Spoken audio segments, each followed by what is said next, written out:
Well, Bentina, the second part of day 3 in this trial began with the family's attorneys trying to link the multiple companies to be responsible for this crash. They ended, though, with a blow to the defense, having Megan herself, as well as her father, take the stand. Visibility is really almost non-existent on the roads right now. I do not advise people on the islands to drive around. It is really just us right now and Metro Police. Breaking right now, some police officers have entered this residence through the back door. Motorists will need to practice safe and alert driving, especially this weekend, as GDOT plans to completely close down the main line of 204 here, and they're going to reroute traffic from that intersection over here to an on and off ramp and another intersection as they begin to do more work on King George and 204. Now within the next day or so, we should know if in fact a tornado did cut through the Zoar community here just outside of Baxley. And Ben, Tina, really talking to neighbors out here, they're just amazed nobody was killed. And in fact, only 1 or 2 people were hurt during all of this.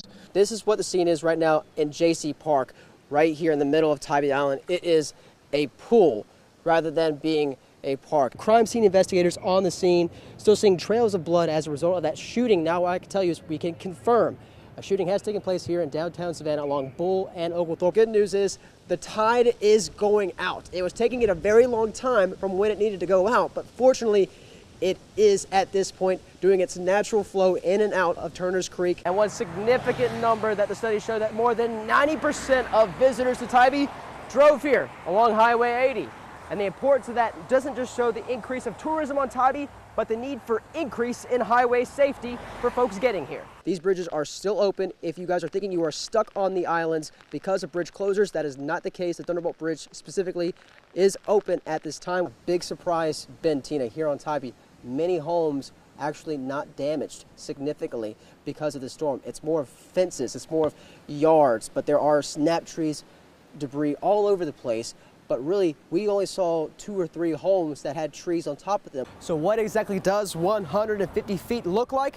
Let's measure it out. And standing right here outside this 2nd District polling location, more than 150 feet. But you can make this a whole lot easier by just going online to the Chatham County Board of Elections. The wind pushing the rest of the roof down over here to another set of condos here at the Beachside Colony on 3rd Street. Still, as you can tell, I'm on the Ferris wheel here at the fair. It is still going on. Gates close at 10:30, rides close at 11:30. You can still get out here and enjoy a little piece of what is soon to be history here in Savannah. The party is in full swing, and of course, so will be the struggle getting to and from here. The casualty count from the conflict zones, that is unknown at this point. And Richard's family lawyers asking for an amount of $25 million, no less than that, for compensation in this case. The defense attacking that number, saying no loss of wages claims or medical expenses from Megan Richards were issued as evidence during this trial. All new at 6, I'll bring you guys any information I can on whether or not this jury will make a decision this evening.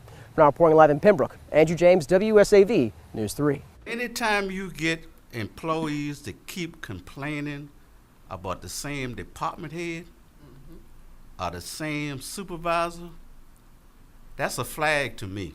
A big enough flag that now commissioners want to revise the operating agreement between the county and the Live Oak Public Library System. And it's our job and the Board of Commissioners' job to make sure that we have library systems operating correctly. Again, we're investing nearly $7.5 million. The vote comes after a summer audit uncovering various problems within the library system. Things like accidentally depositing nearly $1 million in a former employee's bank account, overpaying a former director more than $1,200, and personal payroll documents found shredded as used as filler for gift bags. We need to get our act together.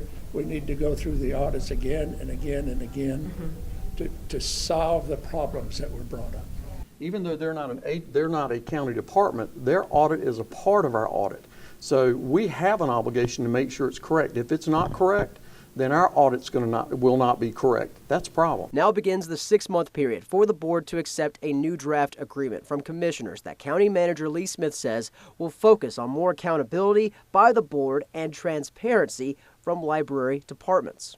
The library very much welcomes a revised memorandum of understanding, but it does need to include all the parties. It needs to include the regional board of trustees, the trustees from each of the counties. And Believe me, if I could take this back, it would definitely be undone. hope the best for you.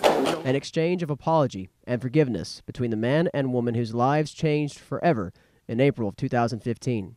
She's got forgiveness in her heart, and she wants to heal the wounds that were created, and that was part of the healing process. I was very glad to see that. It's a healing process that a Bryan County jury has now awarded $15 million to help. The 4-day trial included long hours and emotional testimonies from both John Wayne Johnson, trying to get the fire out. It went down momentarily, enough for me to see that there was a person sitting there that, well, I don't want to describe it just, but based on what I saw, this person was deceased. and Megan herself. Sorry, I live this every day. Richard suffered what was first diagnosed as a concussion from the deadly crash. Then that changed to a mild traumatic brain injury. The injury to this area of the brain would be consistent with the type of deficits that she is experiencing. Over the course of the trial, the defense had its victories, as did the family. Attorneys tried pending Johnson for looking at his phone. Insights from a forensic analyst were debunked, though, from the defense. What was clear from evidence, he never slowed down. Does this have anything to do with who is controlling total transportation on an operational basis? No, it does not. Then there was the argument about who all is responsible for Johnson driving that truck. It was owned by U.S. Express Incorporated. His tax forms had the same company on them, and he himself, on the day of the crash, told officers he worked for Total Transportation, but everything goes through Express. The jury decided they all were liable. She had glass in her hair, bruised, cut.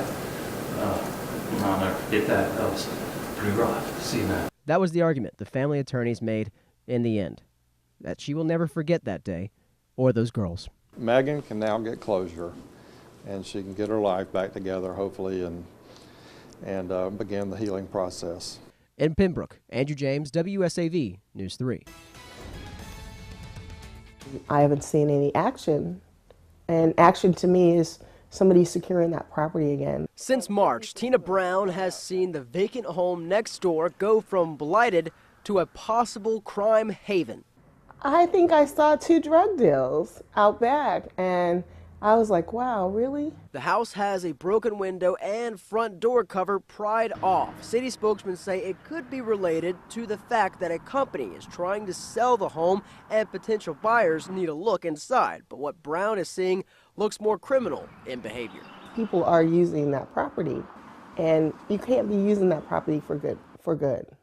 So I called 311 and told them that I thought that prostitution was going on over there. So that's when she was put in touch with Metro Police. They've answered more than 17 calls to the property in the past 2 years. They're actually trying to get a citizens agreement with the owners to be able to watch the house. The property owner, they released the permission for us to actually patrol the property and go in at any hour of the day. If you're seeing someone literally breaking and entering, doing criminal behavior or suspicious behavior, the call really should go to 911. But Brown feels her 3 calls to 311 and a talk with Metro Police should be enough red flags. But I don't want to have to call 911 when it becomes an emergency. So, again, fix it. Well, Ben, it really is a tale of fighting for your life. The Bohannons had no other option but to take cover in a ditch in their own front yard when the skies went dark and wind tore through Zoar Road. She said, all right, let's go to the ditch.